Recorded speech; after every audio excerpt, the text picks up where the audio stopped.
오늘 또 우리들에게 주시는 말씀 로마서 12장 3절부터 8절까지 말씀 한 절씩 교독합니다. 내게 주신 은혜로 말미암아 너희 각 사람에게 말하노니 마땅히 생각할 그 이상의 생각을 품지 말고 오직 하나님께서 각 사람에게 나누어 주신 믿음의 분량대로 지혜롭게 생각하라. 우리가 한 몸에 많은 지체를 가졌으나 모든 지체가 같은 기능을 가진 것이 아니니 이와 같이 우리 많은 사람이 그리스도 안에서 한 몸이 되어 서로 지체가 되었느니라. 우리에게 주신 은혜대로 받은 은사가 각각 다르니 혹 예언이며 믿음의 분수대로 혹 섬기는 일이면 섬기는 일로, 혹 가르치는 자면 가르치는 일로, 혹 위로하는 자면 위로하는 일로, 구제하는 자는 성실함으로, 다스리는 자는 부지런함으로, 긍휼을 베푸는 자는 즐거움으로 할 것이니라. 아멘. 모든 은사는 하나님께서 주신 선물입니다. 무엇을 통해서 주시냐? 은혜를 통해서 주시는 선물입니다. 그래서 은혜가 카리스고 은사가 카리스마입니다. 은혜는 받았는데 나 은사와 상관없다. 어떤 목사님 그런 표현을 했더라고요. 그런 분들이 소쿠리 교인이라고 하더라고요. 소쿠리 아십니까? 요즘 젊은 분들은 잘 모를 텐데 대나무로 얼기설기 싼 바구니인데 그 뭐 물건 담아 놓을 수 있죠. 여러 가지 이제 음식 재료들도 담아 놓을 수 있고 한데 그 물은 담아 놓을 수 없습니다. 예. 물속에 소쿠리를 넣어서 물을 떠가지고 이렇게 건져내면 물이 쭉 다 빠져버리죠. 이제 예배를 드릴 때는 은혜를 받은 것 같은데 예배 끝나고 나가면 물이 쭉 빠져나가는 것처럼 은혜가 다 흘러가는 사람들이 누구냐? 그런 사람들이 소쿠리 교인이다. 뭐 나름대로 또 적당한 비유일 수도 있겠다 싶은데 그 소쿠리 교인들이 누구냐? 은혜는 받았는데 은사로 섬기지 않는, 즉 은혜는 받았는데 은혜대로 살아가지 않는, 섬기지 않는 사람들이 소쿠리 교인이다. 우리가 이제 받은 은혜, 그것이 하나님 자녀가 되었고 은혜의 고백이 예배고 또 예배를 통해서 주시는 은혜로 채움받고 이것이 은혜의 선순환의 구조인데 거기서 또 하나 필요한 것이 이것이 흘러가도록 하기 위해서 계속해서 하나님 주신 그 은사, 각 사람이 은혜대로 받은 그 은사로 교회를 섬기고 또 가정을 교회로 세워나갈 때에 그곳에 하나님 영광이 충만하게 될 줄 믿습니다. 오늘 로마서 12장의 그 은사에 대해서 어제 오늘 또 오늘 저녁 금요성령 집회는 미리 그 계획이 돼 있었어요. 이제 다음 세대 주간 금요성령 집회로 또 나름대로 주실 은혜가 충만하다 믿습니다. 그런데 이제 그 로마서의 은사하고 고린도전서의 은사 같은 12장에 있지만 어떤 차이냐? 고린도전서의 은사는 기능적인 은사라고 한다면 이제 이 로마서의 은사는 직능적인 은사, 직분에 따라서 주시는 은사다. 그러니까 이 로마서에 나오는 그 위로하는 자면 위로하는 자로, 또 구제하는 자는 성실함으로, 다스리는 자는 부지런함으로, 긍휼을 베푸는 자는 즐거움으로 할 것이니라. 이런 표현들이 지금의 직제와 똑같지는 않지만 그 당시에 그런 역할을 감당하는 직분을 받은 교인들이 있었다는 거죠. 지도자들이 있었다는 거죠. 그래서 이제 예언이면 믿음의 분수대로, 예언이라고 하는 것이 말씀을 대언하는 것으로서 목회자로서 설교자로서의 그 직분이 되고, 섬기는 일, 섬긴다고 하는 것 어제 말씀드렸지만 여기서 쓰는 말이 디콘이라는 말입니다. 즉 집사죠. 집을 사는 사람이 집사가 아니라 한자말로 보면 잡을 집 일사, 그래서 일을 잡은 사람, 일을 하는 사람 그런 사람들이 이제 집사인데 여기 사도 바울이 아주 독특한 표현을 계속 반복하고 있는데 똑같은 의미들을 반복하고 있죠. 섬기는 일이면 섬기는 일로, 가르치는 자면 가르치는 일로, 또 위로하는 자는 위로하는 일로, 구제하는 자는 성실함으로. 여기서 똑같은 말이 반복되는 의미가 무엇일까? 표현력이 궁색해서 절대 그런 것은 아닐 테고, 강조하는 의미이기도 하겠지만 그 본질이 무엇이냐 하는 것을 짚어주는 의미라고 봅니다. 교회는 교회다워야 됩니다. 목사는 목사다워야 되는데, 목사가 어떻게 하면 목사다울 수 있느냐? 가르치는 자가 어떻게 하면 가르치는 자다울 수 있느냐?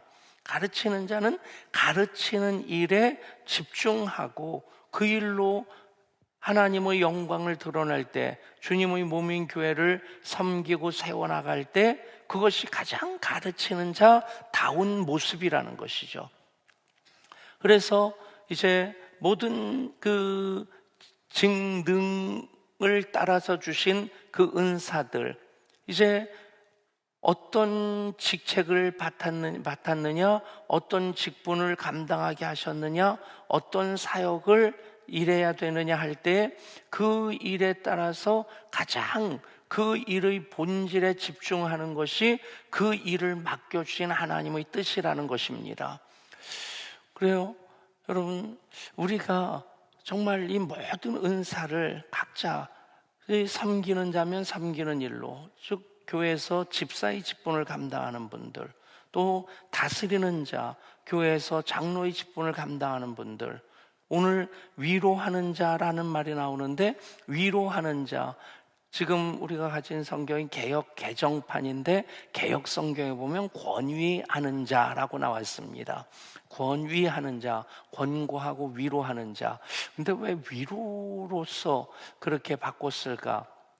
조금 아쉬운 마음이 들어요. 근데 바꾼 이유가 어떤 걸까? 저 나름대로 추측해 보면, 권위 그러면 이제 이렇게 그 권위적인 그런 의미가 먼저 연상되니까 권위라는 말을 권면하고 위로하는 그런 어떤 복합적인 의미를 가지고 있는데, 그것을 이제 위로하는 자라고 하는, 조금 더 이렇게 오해 없이 읽으면서 이해하기 쉽도록 번역하지 않았을까.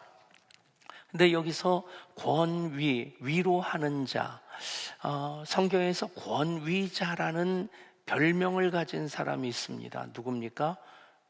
엊그저께죠. 바나바 팀이, 어젠가요? 바나바 팀이 이제 특송을 했는데, 이 바나바라는 이름의 뜻이 권위자입니다.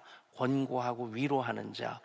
근데 여기서 나온 교회의 직책이 무엇이냐? 그 당시에도 그런 분들이 있었다는 거죠. 교회에서 위로하는 사역을 하는 분들, 위로하는 역할을 감당하는 분, 권면하고 도와주고. 바로 오늘날 교회의 직제로 보면 권사라는 직제가 위로하는 자와 거의 흡사한 역할이라고 봅니다.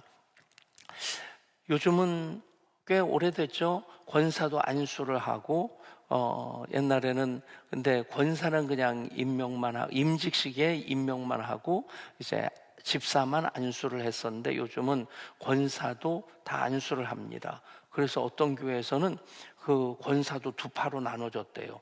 임명받은 권사, 안수받은 권사. 누가 더 끝발이 있냐? 예.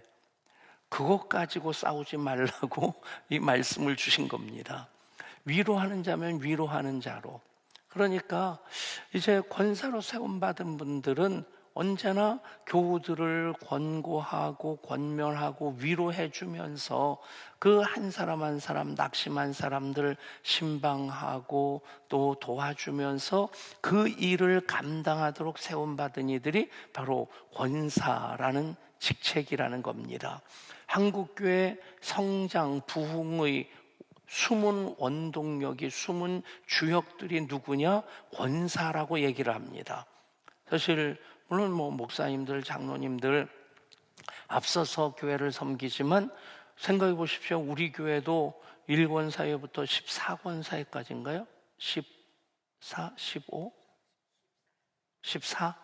14권사회까지 이 권사님들 섬겨주시는 그것이 교회 어느 곳이든지 구석구석에 있었든지 이분들이 위로하는 사역을 감당하고, 좀 보면 목사가 설교 열심히 한다고 교회가 되면 진짜 좋겠어요.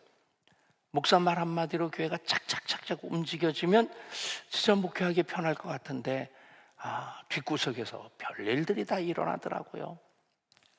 가만 보면 목사가 정보가 제일 늦다는 생각이 들어요. 그냥 처음서부터 이제 보고가 제대로 되고 처음부터 제대로 알고 그러면 그냥 처음부터 이제 저도 전화들 한다든지 찾아간다든지, 그래도 또 안 되는 경우가 많더라고요. 다 자기 옳은 대로 살아가고 있기 때문에 각자 자기 소견에 옳은 대로 믿는 신사사 시대가 2020년대입니다. 그래도 지나놓고 나면 좀 많이 아쉬운 마음이 들 때가 있어요. 그때 좀 전화 한번 하고 손 내밀어서 붙잡아 줬으면 좋았었을 텐데. 근데 그래도 우리 교회가 유지되고 굴러가고 있는 것, 위로하는 역할을 감당하는 권사님들이 1권사회부터 14권사회까지 구석구석 모든 사역팀마다 권사님들이 안 들어가 있는 사역팀이 없잖아요. 그 권사님들 위로하는 자로서 그 위로의 사역을 잘 감당할 수 있기를 원합니다. 근데 정말 중요한 것은 이 한다라고 하는 이 단어가 파라클레오라는 말입니다. 파라클레오 무슨 뜻입니까? 위로라는 뜻도 있지만 곁에 있다 하는 뜻도 있습니다. 성령님 이름이 파라클레이토스, 보혜사, 내 곁에 계시는 분, 내 곁에서 나를 위로해 주는 분. 여러분, 위로하는 자로서 세움을 받은 우리 권사님들이 그 위로자로서 어느 곳에서나 누구에게나 정말 도움이 필요하고 위로가 필요하고 격려가 필요한 이들 곁에 계셔 주시기를 원합니다.